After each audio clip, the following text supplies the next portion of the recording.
Taong sanay mag-isa, delikado yan. Kapag dinedma mo sila, magwo-walk out lang yan. Walang eksena, walang second chance. Sanay sila sa katahimikan. Yung mga gabi na sila lang mag-isa, kinaya nila. Hindi nila kailangan ng kahit sino. Kung pinili ka nila, ibig sabihin gusto ka nila sa buhay nila. Pero kung na-overstep mo, cut off ka na agad. Cold? Maybe.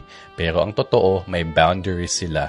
At hindi sila natatakot gamitin yon. Try mo silang i-manipulate, threaten na aalis ka, bubuksan pa nila yung pinto para sa'yo. Hindi dahil sa wala silang pakialam, kundi kasi hindi nila kailangan habulin yung mga taong hindi para sa kanila. Kasi alam nila, better to lose a person than to lose yourself. Hindi sila nag-chase, hindi sila nanghihingi. Pinapangalagaan nila ang peace of mind nila dahil pinaglaban nila to ng matagal na panahon. At kapag ang tao ay kontento na sa sarili niya, wala kang magagawa. Wala kang power sa taong buo na mag-isa pa lang. Hindi sila natatakot maging mag-isa. Pinapahalagahan nila yan. Marami na silang pinagdaanan at nalampasan. Hindi sila bitter, totoo lang sila sa sarili nila. Kasi kapag pinili ng tao ang respeto sa sarili kaysa sa drama at gulo, kapag pinili niya ang peace kaysa sa toxic na companionship, that person becomes powerful and dangerous.